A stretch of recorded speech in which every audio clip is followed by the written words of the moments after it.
pluralismo jurídico empezó básicamente porque el Estado el Estado nacional que emergió desde el siglo XVII como modelo de organización geopolítica, es un Estado monocultural. Normalmente las clases dominantes transformaron un proyecto de clase o de grupo social dominante en un proyecto nacional. Y ese proyecto nacional creó la idea de la nación, que muchas veces no existía antes. Hablamos de Estado-nación, pero muchas veces fue el Estado que creó la nación, porque ella no existía antes. Había grupos con diferentes culturas, con diferentes lenguas, etc. Y por eso esta homogeneidad monocultural se creó siempre favoreciendo una cultura y obviamente desfavoreciendo, eliminando, despreciando otras culturas, ¿no? Por ejemplo, en la parte más autoritaria de los estados, una lengua sola. Porque mismo en Europa, diferentes pueblos hablaban diferentes lenguas. No es solamente acá. Pero se impuso una. Por ejemplo, el franquismo en España prohibió que se hablara o se estudiara el catalán o la lengua de Euskadi, por ejemplo. Todos tenían que hablar español. Y eso fue una lengua para la idea de la nación, una lengua. Después, un sistema unificado de educación, un sistema único de educación, para que todos reciban la misma educación. Así se creó la homogeneidad de la nación, ¿no?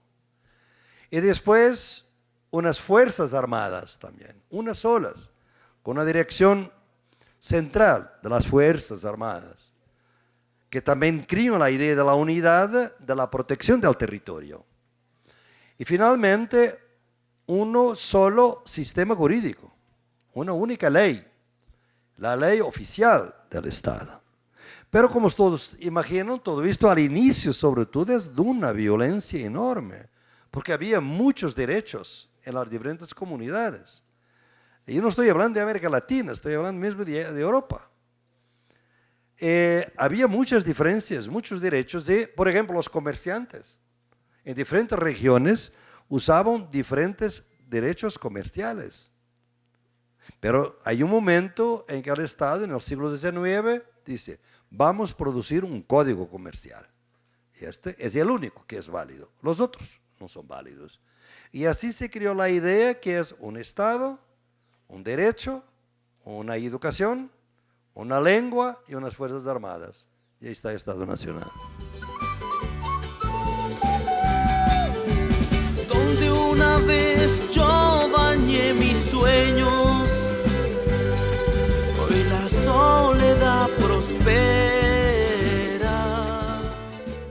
Pero esto se quedó, este modelo, digamos, eurocéntrico, después se trasplantó para todo el mundo, ¿no?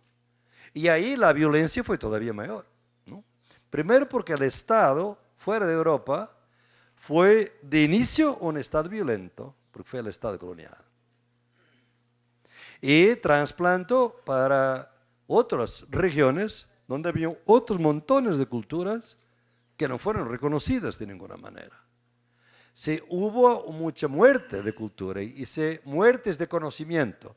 La gente hoy, quizás algunos saben mi concepto que se llama epistemicidio, la muerte de conocimientos.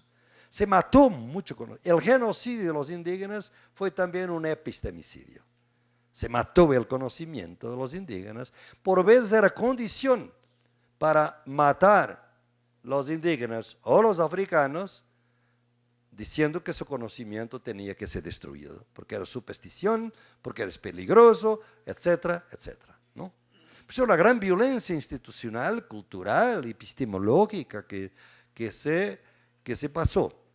Sobre todo aquí en América Latina, que al contrario de lo que se pasó en otras partes del mundo, la independencia no fue conquistada por los pueblos originarios, fue concedida a los descendientes de las colonias, de los colonos, ¿no?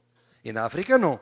En África, cuando se quedaron independientes, los estados pasaron a ser gobernados por los pueblos originarios de África, ¿no? Aquí no. Aquí las independencias fueron dadas a los descendientes de los colonos y no a los indígenas, por ejemplo. Tampoco a los afrodescendientes que habían venido para acá. No son pueblos originarios, pero estaban aquí desde el siglo XVIII, por lo menos, ¿no? Entre páramos y nubes volé, el viento rozaba mis alas. Entonces hay aquí una violencia muy grande que se va a crear y que va a ser la estructura de este Estado, y que realmente cuando los países ganan la independencia, en el siglo XIX, aquí en la América Latina, de hecho, la continuidad institucional del Estado colonial continúa. No hubo cambios en la matriz colonial del Estado. Por eso el Estado no es simplemente un Estado capitalista, es un Estado colonial, de matriz colonial. Y de matriz patriarcal también. Las tres cabezas. Ustedes siempre tienen eso en mente, ¿no? Y hasta hoy. Y por eso hay un momento que es un momento progresista, donde por veces antropólogos, sociólogos, van a empezar a contrariar esta idea oficial y decir, mire, esta es una narrativa excluyente. Porque, de hecho, hay muchos otros derechos en la sociedad. ¿Por qué no son válidos? Simplemente porque el Estado dice que no son válidos. Pero existían algunos antes del Estado. ¿Cuál es el criterio de validez? Puede haber diferentes criterios de validez para validar el conocimiento. Entonces, quizás en el mismo espacio geopolítico, o sea, en el mismo Estado, hay varios derechos. El derecho oficial y otros derechos no oficiales. Pueden ser derechos que no son muy progresistas, al contrario, pueden ser derechos horribles. Por ejemplo, las mafias italianas. Parte de Italia, en el sur, tradicionalmente, no era gobernada por el derecho del Estado, sino por el derecho de las mafias. Hoy muchas favelas en Río de Janeiro son gobernadas por los mafiosos. O sea, pluralismo jurídico no es una cosa necesariamente buena. Es un concepto sociológico para determinar que el monopolio del derecho por parte del Estado no es real. Es en parte real y parte falso. Es real en la medida que el Estado puede imponer sus ideas y los otros grupos no pueden.